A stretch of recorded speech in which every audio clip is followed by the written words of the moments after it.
It's a great day, my amazing CEOs. Imagine starting a company in the 20th century when there was a lot going on. There was the Great Depression. There was multiple wars going on. This is in the early 1900s. And there was a whole technology change that was taking place faster than the world had ever seen before. So you can imagine trying to start a business in that type of environment is going to be tough, if not impossible. But this is when Frito-Lay started. It began as just a little small company selling little curled chips and also potato chips, by the way. And it wasn't going to be a big deal, but there was a lot of challenges. Now, there's the Great Depression, and even when that hit, people weren't spending as much money as they were in the past. So, as you find yourself where you are today in the economy, no matter if this is a good time for you or a bad time for you, one thing we can say is during these tough times, entrepreneurs and business owners find a way to thrive, and they look for innovation and opportunities to serve at the highest level. So keep that forefront. Don't chase the money, continue to add value, and the money will chase you. And that's exactly what they did. Now, Charles Doolin started Frito Company, and Herman Lay started Lay Chips. And when they first got started, their first year, they only did like 10 pounds in sales, like 10 pounds of chips that they used. But by year two, there was up to 100 pounds of potatoes that they were putting out to ship out to everybody. They knew they were on to something. So what's the big takeaway that you can have for them? Well, number one, it won't be easy. You see, when they launched Doritos, there was a huge setback. It failed. And think about any challenge you might have in your business. But that didn't stop them. What they said is, let's change this. We weren't too sure what the customer wanted. We thought we knew, but they told us they didn't know. So now let's step back and let's relaunch Doritos again. Let's launch it with different flavors. And let's give the ideal clients exactly what they want. As a result, Doritos is the brand that we know it is today because they have a sales system, a sales infrastructure, and a sales strategy. Then they said, wait a minute, what if we collaborate? What if we look at other folks in the industry who have our clients? And they looked over, there was the soft drink industry, which was booming at that time as well. They said, what if we partner with one? Decided and did a collaboration, which became a deal with Pepsi. And as a result, well, Frito-Lay, Fritos, and Lay's chips is what we know it is today. So my big takeaway for you is look for opportunities in challenging times, solve the client's problem at the highest level, and look to collaborate with other folks because collaboration, in my opinion, is one of my 12 rules for life. Collaboration crushes competition. You do that, and you will see your sales go up, up, up, up, and away. With that being said, my name is Shay Brown. Welcome to the CEO Sales Huddle. I'm super excited you're here. And every morning we get started, we love to start off with our mantra. And our mantra is, if you can't focus on sales, you can't be in business. Why? Because sales is the oxygen for every great business in history. And without sales, there's always more money going out than there is coming in. Okay, Shay, that makes sense. I'm picking up what you're putting down. I like that. But what do I do as a CEO? Well, as a CEO, your mantra as a CEO, your pledge to the sales department is I will learn, earn, and return. Now, I want you to repeat this after me right now. I think this is going to be so important. It'll fit you where you are. Tell yourself this right now for your sales department. I have to learn something new. Repeat after me. In order to earn new revenue from current clients, in order to get old and new clients to return. So I must learn, I must earn, and I must return. But Shay, why do you guys get together? What's the big aha? What's the big hoobity-doobie-doop? Well, the reason we get together, our three objectives, it's about sales progress. So every day we're looking at where we are. Every day we're measuring, we're tracking, we're adjusting, we're putting the resources where they need to be. And as a result, we see our sales starting to go up, up, up, up. Number one. Number two is we're addressing the hurdle. Just like the case that we talked about today, we know life ain't no crystal stair. It's not always going to be easy. So we'll make the adjustments as the client's needs adjust, the problems evolve. We use innovation, we use technology, we use creativity, we use partnership, we use everything we need to do in order to be able to connect with our community. And then last, it's about the 5 sales pillars that every CEO needs to know and understand to be profitable. Sales pillar number 1 is you must have a excuse me, a one-page CEO sales plan. So you must, at the minimum, say, here's how I'm going to reach my ideal client.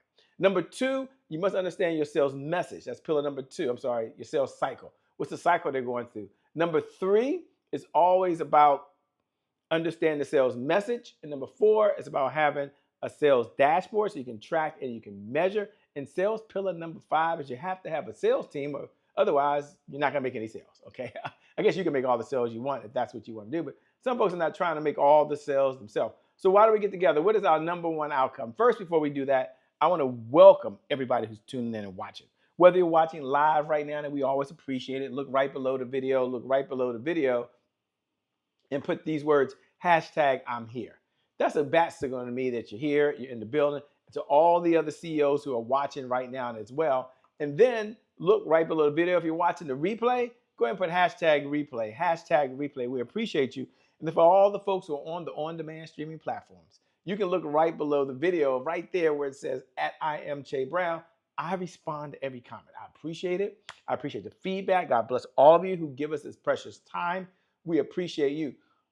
But what is CEO Sales Huddle? I get asked that question often. Let me go ahead and answer that question right now. CEO Sales Huddle is a place where CEOs gather to understand how to sell more faster. So we understand you know how to sell. Got it, Shay. But the question always is, how do I sell more faster? How do I sell it with less effort? And how do I make this process a lot easier than what it is today? Well, here's our big why. It's why we show up. It's why you're here. Our big why, it's about sales growth. It's about accountability. And it's about consistency. And all we ask for is 15 minutes a day. And here's the good news. You can pick when you decide you want to spend the 15 minutes. Isn't that kind of cool, by the way? So 15 minutes a day represents 1% of the day. So you think about it. Think about your whole day, everything you have to go through, and all we ask for is 1% of your day. Now, there are 1,440 minutes in every day, never 1,441. Never, ever. And so you give up 1% of your day to focus on the one area that generates the revenue. The one area that allows you to get the revenue that you can take to go purchase the resources that are necessary to execute the big vision you have for the people you were called to serve. So when we start off every morning, we say, if you can't focus on sales, you can't be in business. It might sound like it's just a mantra, but at the end of the day, it's true. Selling, excuse me, selling at the end of the day is serious, serious business. So if you can't focus on sales, you can't be in business. Okay, I know. I love to say it, and it's so true, by the way. It's so true. So our number one outcome, above everything else, is $100,000 plus a month of consistent, predictable, reliable income. And I want you to imagine how your life will be different if you have an extra $100,000 a month. It's going into your bank account month after month after month. This is over and beyond anything you're earning today. You generate $100,000 plus a month. How is your life different? What do you do with the money? Like, seriously, what do you do with the money? How's the life different? And as you sit there and you think about that right now, that's our number one outcome. And we're going to achieve that outcome. We've done it for others. We're going to be able to do it for you. You stay in this conversation. You trust the process. And you implement. You take action. You will get the right results. Okay, let's get into the CEO Sales Dashboard, because one of the challenges a number of folks had was, hey, what do I need to measure? What do I need to look at every day as a CEO? There's so much going on. Everybody's pulling for my time. What do I need to focus on? What do I need to measure? And one of the areas that we want you measuring is your CEO Sales Dashboard. So there are 5 indicators. You saw those a moment ago. There's leads, appointments, offers, and deals. And I want you to think about that for a moment. How are you performing in just those 5 categories?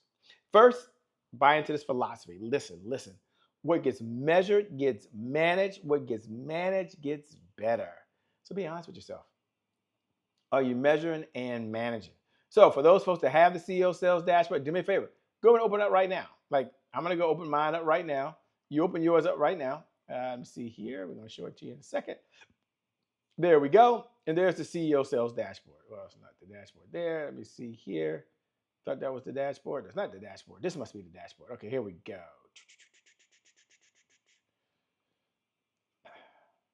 No problem. A few things here. There we go. And you see on the left-hand side, we got leads, appointments, offers, deals, and repeat business. So your role is to go all the way across the top and find today's date. Come down from yesterday and track how many leads came in yesterday. How many appointments were set by the sales department yesterday? How many appointments were run by the sales department yesterday? How many people made an offer yesterday? What type of offer was it? And some of you are taking the Excel sheet. Thanks a lot for those that share with me. And you've customized it to include products and revenue. That's fine. It's whatever works for you in your industry. You're all at different places, different spaces, different industries. But here's what I do know. If you just have just these categories, you can measure it. No, you can measure it. No, you can grow this. You are a CEO. I know you can put the right resources at the right place. But let's take a look at one area today if we can. Let's just do a deep dive. I always like to do a deep dive in one area. And let's do a deep dive right now in repeat business. So we know you look at new customers. So a repeat business is a current customer that decides to buy a new product. So if I'm selling, I'll just say the iPhone, let's just say, for example, that might be a good example. And on the iPhone, I decided to go buy a MacBook Pro. Well, I'm a repeat customer. I was already in the ecosystem, decided to buy a new product. And we know that 80% of every marketing dollar goes towards new customers. So now we're able to track the new customers. Now, inside the new customer, here's what makes this interesting, is it could be an existing product. So maybe the person owns the iPhone and they go buy an eye case, or the glass that goes, the cover that goes on the front, or maybe they buy a protector. That's a repeat business. For some of you, they buy the upsell, they buy another product within the system, and they're upgrading. And then last, there's monthly reoccurring revenues. For some of you have memberships, some of you have subscriptions. We know this to be true. One-time payments make you one-time rich, but consistent payments make you very wealthy. So some of you are looking at tracking churn, tracking new clients that come in. Some of you are tracking business that they got out the program, but now back in the program for whatever the reason. So it's a great measurement to track. You do that, and now you're on the track to see your sales go up, up, up. Now, for those folks that are tuning in, one of the areas I love to look at is I say we don't beat ourselves up. We show up over here because we believe that you can celebrate wins. And so we're going to slow down, because powerful people ask powerful questions. Why? Because questions steer focus. And in this life, you get exactly what you focus on. So right now, we're going to have you focus on the one area that can make a difference. So here's the three questions. What are you most proud of? What was your biggest accomplishment yesterday for the sales department? What do you want to brag about? Like, you want to jump in right now. You just want to brag, brag, brag, brag. Here's what the sales department did yesterday. You're ready to brag. You're ready to come off the camera. What is it right now? And if you don't know, it's okay. Know it tomorrow. But something took place. There was activity today. And then last, we like to look at what's holding us back. See, we don't believe everything is rainbow, cupcakes, and unicorns, right? There's challenges, there's high highs, there's low lows. I get that. So we're going to ask ourselves three questions. Question number one is, what was your biggest roadblock? Number two, what is preventing you today from moving forward? And number three, what's the one thing you can do that if you did it, it would move your life and or business forward? Sometimes you do something and it just moves the needle. And isn't that what this is all about? What's the one thing you can do that can just move the needle? Now, if you're watching right now, that's my message of the day. One thing. So you look at all the things you have to do. Maybe you have a list of 20 things, and you maybe did the 80-20 rule and say, well, of these 20 things, these 4 are most important. But if I do this one thing here, it shifts the needle for everything else. You got this. You can do this. You're amazing. You're incredible. You're a CEO. And I know for you, as you're watching right now, I believe with every fiber in my heart, for you, I believe the best is yet to come, because you're putting in the work, you're taking the action, you're implementing sales tactics. Watch me, watch me, watch me. This is the message of the day. Tactics woven together equal a strategy. And isn't that what this is all about? So thanks for all you're doing. My name, for those folks that are just tuning in, is Shay Brown, founder of the CEO Sales Huddle. It's been an honor and a privilege to serve you. God bless. Keep doing God's work, and I'll see you on the other side. Peace, everybody.